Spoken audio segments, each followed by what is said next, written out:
My father said within 15 days you will get married. I was thinking I should die, run away, kill myself. In that time, I was only 13 years old. Why you're here? I don't want to see you. Why don't you die? Get out of my way. Another girl? That's what they get from their family. You have broken me all the way down, down upon my knees. I was beginning an adventure that would throw me into the middle of cultural collision, in a country exploding with the spirit of progress, yet one still deeply entrenched in tradition and the old ways. My journey of discovery would see me grapple with this tension, not only in the people that I would meet, but also within myself. 20 years ago, I lived in a small rural village in India called Vrindavan. I spent most of my 20s as a monk. That time in India made a deep and lasting impression on me. Certain views that I would have heard when I was a monk, which are very traditional views, that are also prevalent across large parts of India, would be women are less intelligent, they're just like children, their opinion doesn't really matter, they can never really be leaders, their position is in the house. Everyone should get the education, but girls, if we expose to all value of life, the backbone of our tradition will be lost. There is one rape which happens in every 20 minutes. After puberty, some families actually don't even let their daughters study. If they have a dream to become something, that is stopped. They know nothing more than taking care of the kitchen, the home, so that they get married, go to another family and do the same thing all over again. You're just a daughter, you're just a girl, It feels like we're just second-class citizens. We'll never be leaders. We're not always ever good enough. What happens when a girl is born in the village? Do people get happy? No. They want boys and boys. They want boys. And what chance had we got when you missed every shot? How do you take tradition, culture, wisdom from the past and actually bring it into the future so that it's practical and helpful? Education should be given to girls merely because it's their right. I can do anything in my future. Anything.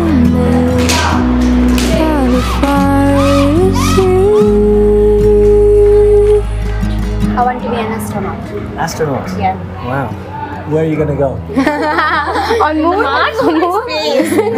I like to touch the sky. Yeah. A girl can touch the sky. Yeah, a girl can do anything. And you have broken me all the way down. Some people will say what's authentic is that men rule the world and women should be quiet and yeah, that's what I'm find a telling. place. So if that is what is authentic, that will stay.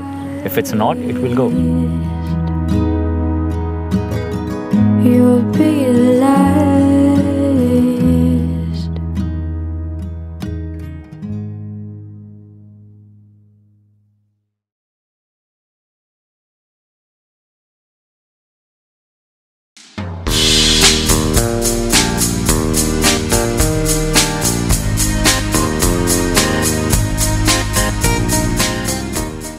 Thank you everyone for joining us today. I'm here with Ravinol Chambers, a brilliant director of a remarkable film, A Girl Can Touch the Sky.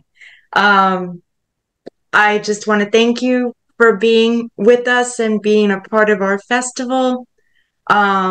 Again, just a remarkable film. And I'd really love to delve into your background to begin with, because we definitely see the correlation in the film and in your subject matter. So you were a monk for several years. Yeah.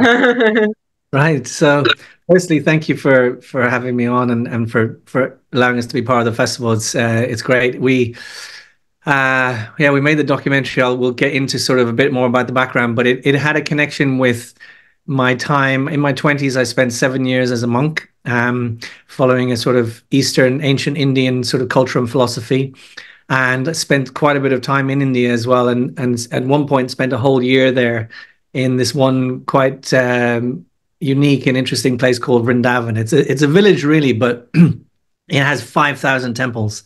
Some are big and grand, and some are little cupboards in little alleyways. But it's a lot of devotion but very sort of now it's becoming quite modernized, but very sort of untouched, if you like, quite rural. And so that was what was probably my first connection to India was that time as a monk. I find that so interesting because you're from London, right? Correct? I'm originally actually from Dublin in Ireland. Yeah.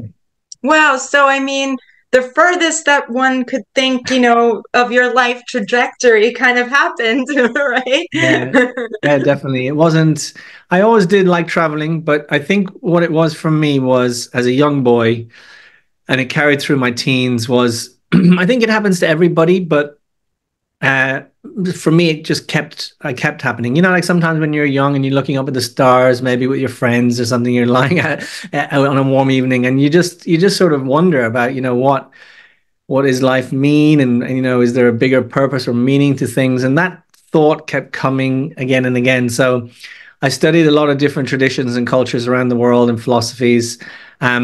And in the end, what led me to actually becoming a monk, I don't think I would have quite happily just been an armchair philosopher, to be honest. But I met an extraordinary older monk, like a senior monk, who just was very captivating and wonderful. And they invited me to travel with them and sort of learn with them. And so I thought it seemed like a great idea. And I ended up spending 7 years. Wow. Wow. Yeah, no, it just never ceases to amaze me, the depth that spirituality has on a person, that seeking, that, belief could really, like for you, quite literally transformed your life. Yeah. And I think it's funny because I was just thinking about it yesterday, actually. My life looks very different now in the sense that I have a family and I have a business and all the sort of, I was going to use the word, we sometimes use that word, all the trappings. Mm-hmm. I don't see them as trappings, but we sometimes use that term. Yes. But all the sort of stuff that, you accumulate in life. But I think you're right, that time that I spent, because I immersed myself so deeply in it, it imprinted a very deep impression in me that I think has benefited me in many ways. It's like a big backdrop to things. It helps me to make sense of things when, things are maybe difficult or confusing. It helps me also to kind of have faith in the idea of connecting with other people, even though, in particular, when we seem so different. We may have different opinions or different politics or different cultures or whatever. And on the face of it, it can look like it's so different. But I think having spirituality enables you to see that, we are different in some ways, but there's a kind of a root essence or a core that connects us at a deeper level. And I think that's something that gives me kind of a lot of solace, I guess, but also drives me to seek out those stories or those adventures, if you like, that help us to see beyond the apparent differences and connect at a deeper level. That's beautifully said. Yes, exactly. And in essence, what actually I believe good filmmaking is, right, is shedding a light on that common thread of, what we like to call humanity, like what we can connect with, like, oh yes, I remember, feeling that or thinking that. And no, so brilliant. No, I'm just an admirer of the whole filmmaking process and what goes into it and how it could carry us, and this was just like beautifully done. And I have to commend you because although it's a documentary, you also put your life into it, right? I feel the audience can really connect with seeing your wife and your children being a part of it, and how it was like your journey, as well as shining a light on how, for just lack of a better term, oppressed, women are in these parts of the world.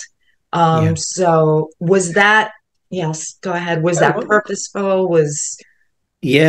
No, it's a good question because it probably answered in the way in which the documentary came about. So it wasn't so much that I thought, I know what I'm going to do. I'm going to make a film about this issue. Because if I had done that, then I think my story wouldn't have been part of it.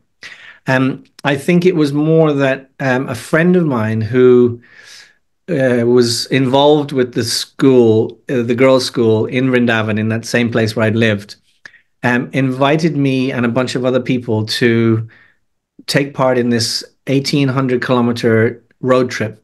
It was from Mumbai on the west coast of India all the way down the west coast to the very tip of India at the bottom.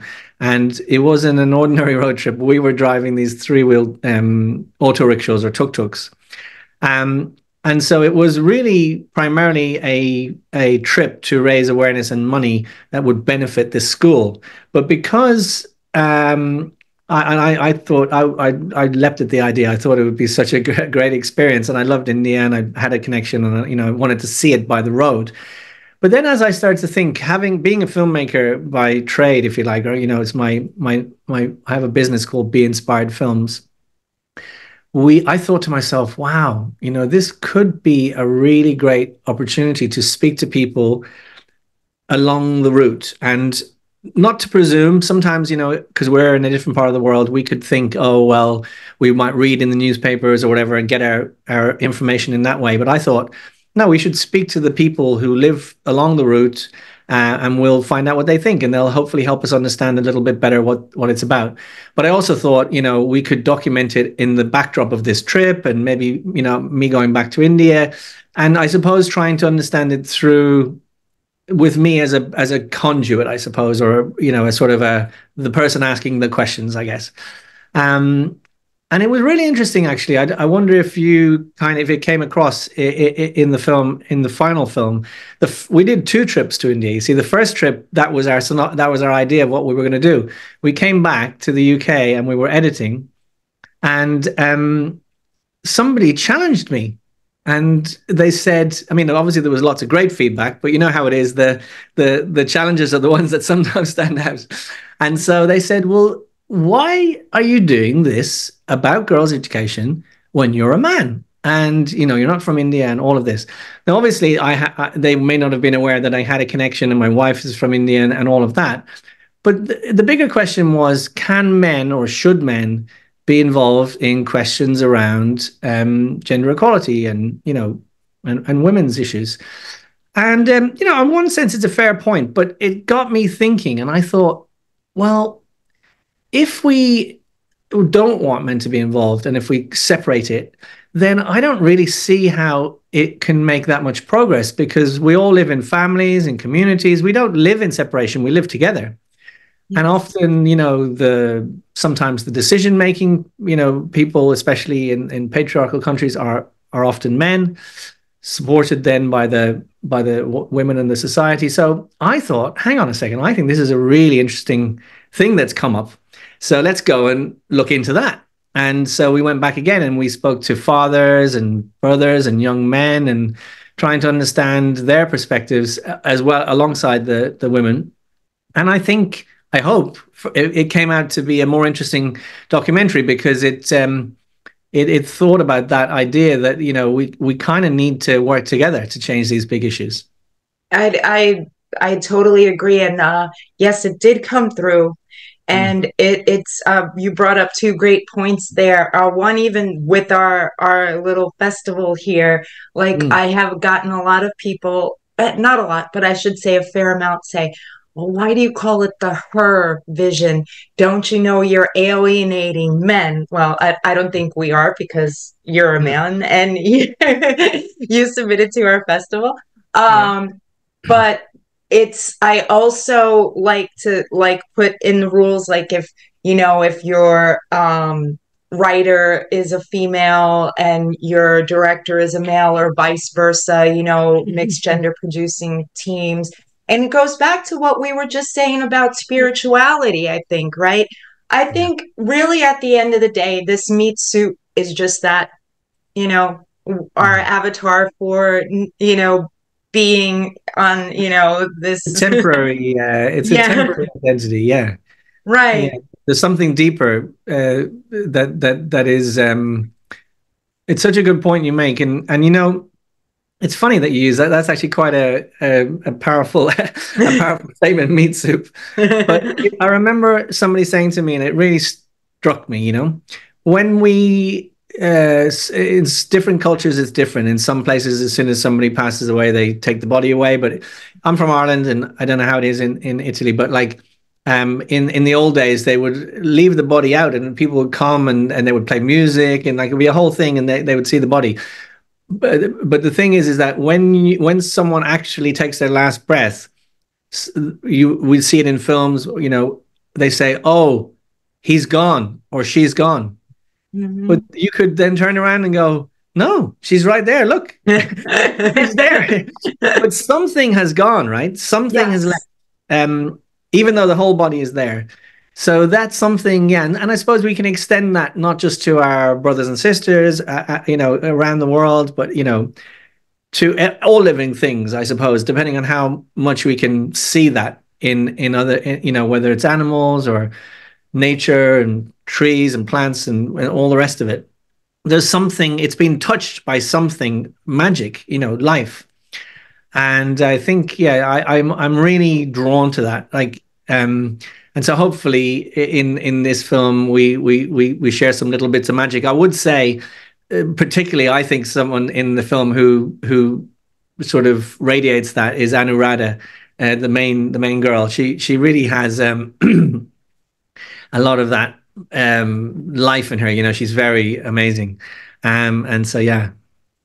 I loved about your film too that yes, you have the main characters, but I think it became, at least in my eyes, right? Everybody sees a film differently. It became so much about the collective, right? That it almost it transcended kind of that just main character type narrative for me, because you did such a lovely job of going back and I'm gonna mess up her name, but the one lady that you spoke to in New York who said it's like Shika. That it's terrible to just educate one woman, one child, say she's special, then throw her back into that same, almost to what we were just saying, right? It's never about just men and women because we're sharing this world as a whole, right? So just this whole idea of separation, we've somehow just got it wrong from the yeah, and obviously there's some really challenging things going on in the world at the moment where big conflicts are based around sort of certain identities and everything else. It's very sad. I think I'm glad you picked up on that with Shika, because I thought that was one of the most powerful lines when I heard it from her initially when she told me. She said, "You can empower someone into isolation." And at first you might think, well, what does that mean? Well, it's like and also this is an interesting thing. So sometimes in our Western way, we can naturally think, well, sometimes we do that. Oh, well, we know best. Oh, it should be like this. It should be like this. And so we might go, oh, well, obviously, you know, we should educate all these girls. And of course, if that's what they want, they should have the opportunity. But I think what Shika was pointing out was that it's not a one-size-fits-all quick fix thing. So if you take a scenario in a rural situation, you educate a girl, and so she's feeling great. You know, she's now got aspirations and dreams and all these things. However, she still lives in that village. And the other people around her may not be educated. They may be very stuck in an old mindset. And also the boys who potentially she may be, you know, get married to, may not be educated. So now she's in a situation where she's almost kind of doesn't fit in anymore there. So she's kind of isolated, or, you know, and so that's, you know, that's where these things are complex, and it needs to really be, it may take generations, but it needs to be something that's considered across the whole society. We even see it here in the UK. I don't know what it's like in America, but now the young boys are are a group that we're needing to think about, because a lot of the girls have passed them out and they're doing great and everything. Young men who are not really sure how they fit in the world, and they maybe not feeling motivated, and all of a sudden there's this whole so many women who are earning more than them and are more educated than them, and they feel funny about that. And so it's like you move one thing and then something else, Yeah. It's kind of like, an ecosystem. If you get rid of something, and no, and it's so true. It just, as you were saying, it to me, I just get the idea of like any kind of pedestal is wrong, right? Like you how many celebrities do we hear, like, outside looking in, we're like, oh my goodness, like Robin Williams came to mind for some reason. Like, you think this person has it all, right?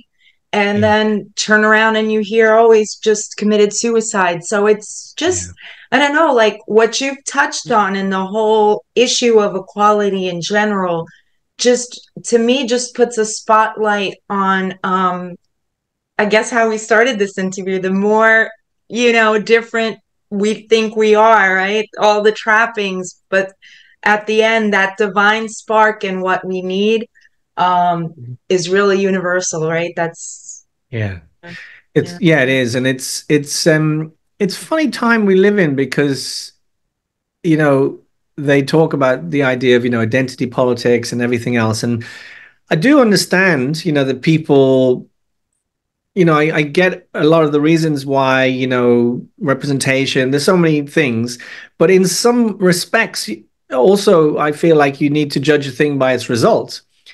Even if it seems like it's a good thing, but actually it drives us apart, right? Is it a good thing? Right. Do you know what I mean? Because if we're kind of like, oh, well, only a certain type of person can talk about or think about or be interested in this or whatever, then it sort of just puts us all in our own little separate boxes. And I think that's a bit sad. I do understand, though, that everybody should be, it's a sort of a lashback or a pushback, I guess, against maybe what appears to be like a majority, and so of course all the different varieties of groups and minorities and whatever should absolutely be embraced and celebrated. But I just feel in a way that hopefully doesn't drive us apart from each other. Right. No, and you bring up a great point, because look, I started this film festival because I saw a talk on how, in film, just the image of a woman, like for so long has just purely been, only, to be sexualized, behind the lens of a male director. Female directors are never even getting, as much as a light. But then you have like something with your film, and like, these are like champagne problems that I'm talking about, almost like, you have girls in certain part of the country that their name is enough, right? I thought that was very powerful. Dapu, is that how you say it? Yeah, exactly. So literally when the girl is born, because of what they say, then that becomes a name. So they go, enough. Because sometimes they've had multiple girls and they're looking for a son. And so they go, enough. And there was two words, wasn't there? One was enough and the other one was sorry, I think. Yes. Can you imagine? Yeah. But the thing is, it's not that they just say that. It becomes the girl's name for her whole life. Now, it is extreme, and it is, obviously it's not everywhere. These are, but the point is that one thing I was keen as well to hopefully try and engender, and I think it could be seen in both ways. Sometimes some people, loved the fact that, there's the male and female aspects in it. They also loved the fact that, it's somebody who's not from there but has a connection. That there's lots of kind of blended components. Other people would have seen it as a criticism, like, oh, well, you're from somewhere else and so on. But for me, what I was trying to draw out was that, yes, of course, we see these issues in this context, in this country, which may be far away from where we are.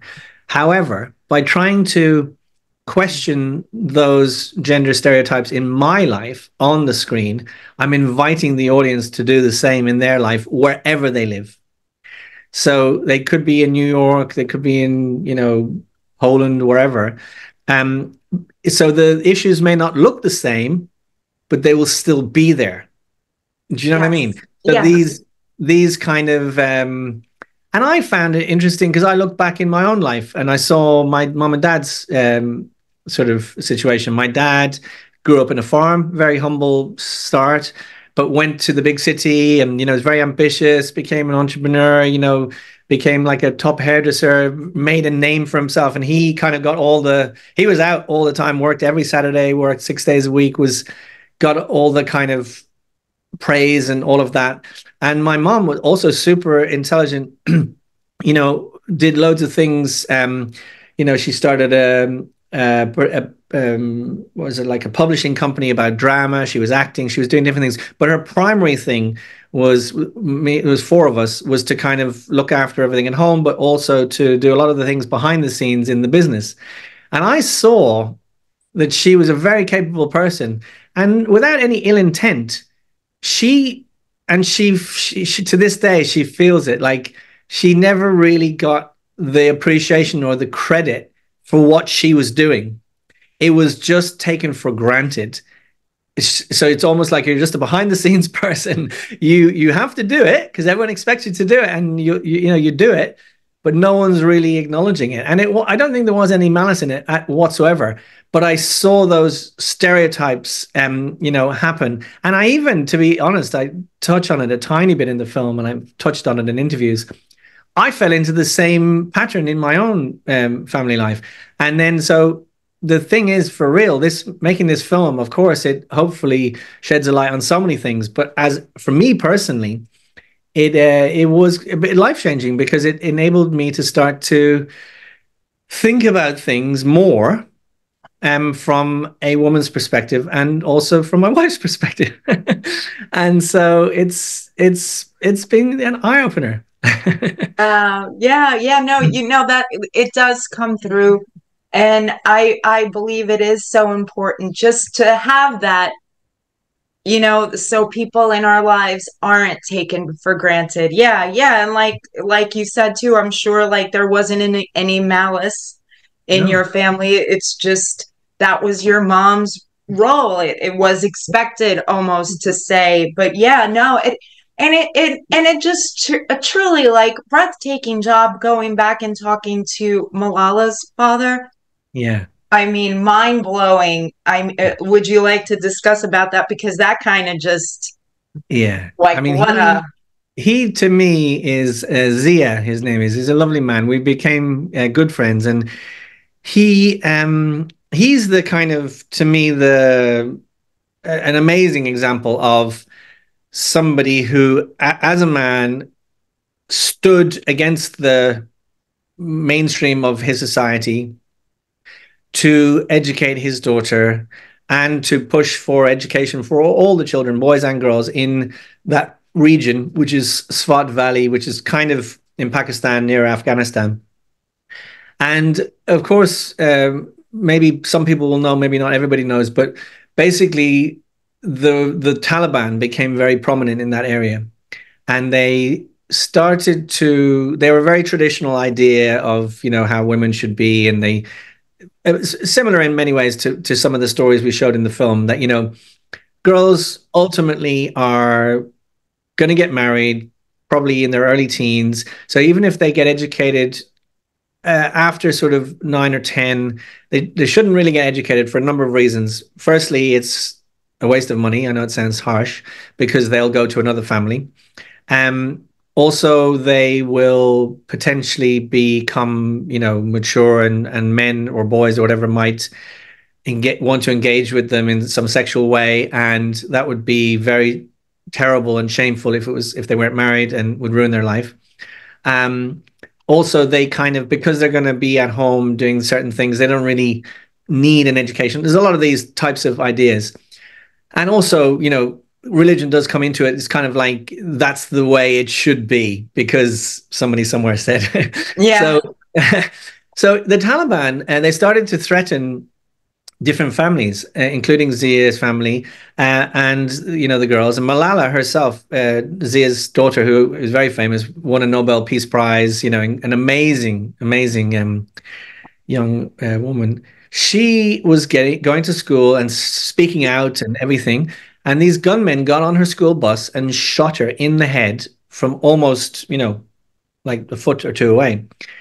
And she almost died, and she was taken to England, to my city where I am in Birmingham, and they did all kinds of operations and the best people in the world, and they saved her life. And now she's still this amazing advocate for girls' education, and she speaks so amazingly. And I'll just tell you a nice little story just to kind of because it was incredible. So I was over at Zia's house, and I was just waiting in one of the rooms for him to come. And this is during the lockdown, and Malala just walked in, very casual, like kind of like in a tracksuit or something, and just kind of wandered into the room and came over and sat down and started talking to me. And I was like, wow. And she's asking me a little bit about the film and stuff. And she just finished her university at Oxford, and she was kind of figuring out what to do next and everything. So over a period of months, I met them all quite a few times. It was really special. And yeah, so Zia's in the film, and he kind of paved the way, I guess, for his amazing daughter Malala. It was just really just a powerful moment in the film, to see the extent of what these kind of ideas, and look, the people that are carrying them out are quite literally terrorists. Yeah. So it just shows you, the whole power of belief, and what, this kind of thinking, if not kept in check. Yeah. Yeah. Well, there's an amazing quote by Malala. She says, why are these men with guns afraid of one girl with a book? Isn't that amazing? I mean, my God, what a quote. Chilling. Wow. Wow. I just want to thank you for making such a great film. Just sincerely. Yes. Yeah. And your cinematography is wonderful as well. Well, I have to give a shout out to, we had a female director of photography, Martina Nitter, who came on our second trip. We had some guys on the first trip, but a lot of the really beautiful cinematic stuff you see is her. So she did a great job. Yeah. Fantastic. And what are you doing next? Yes, your film career is blooming. So yeah, if you just give us a few moments. Thank you for the encouragement, by the way. It's really nice to, when you make a film and you put it out there, and you just want people to see it and to hopefully, take something from it. So it's always really lovely to hear, when someone's appreciated it. So I'm obviously there's the sort of the day-to-day film work we do, which was telling stories for social purpose organizations. So we do that with like different NGOs and schools and universities. And at the moment we're doing some work with the NHS. It's the health service here in the UK, around mental health and different things. So a lot of our day-to-day work is like that kind of stuff. But we're just putting together a treatment for a short film, a documentary with an amazing girl called Aliyah Ali. She has this organization called Daddyless Daughters. Is very powerful. So Raymond Mirza, who is a producer who's working with us, and I and Aliyah were putting this sort of treatment together. Basically, what her work is that, and this is very much in the UK context, that a lot of the young women, in particular, that she works with, that get into, let's say, difficult situations, whether it's with the police or with crime or with men in society that might take advantage of them, they have a similar pattern or a similar profile. And often, not always, the dad is missing. So Aliyah does this amazing work to support those kind of girls. She herself was in prison and has now started this amazing organization. So we're looking at a couple of stories to tell to kind of, raise awareness around that idea. Beautiful. Wonderful. Well, I just thank you again for being a part of the festival and for making such a great film. Brilliantly done, and couldn't be executed any better, I believe. And just the light that you shone on these girls and these women that have been so put upon and suppressed. It's just like bravo, about time is all, you know, that comes to mind. And I think Zia said it beautiful, right? He didn't clip her wings. I thought That's that was it, very exactly. It wasn't even like exactly. So what I loved about what Zia said is he's not taking any credit. He's just saying he didn't hold her back. You know, he just let her fly, you know. So yeah, really, really powerful. Wow, thank you. I just thank you. That's a great. I hope that soundbite, just your words there, rings in people's ears, you know, because it truly deserves to. Well, thank you Yes, very much yes. indeed. Really appreciate it. Thank you very much, and lovely meeting you. You too. Thank you so much.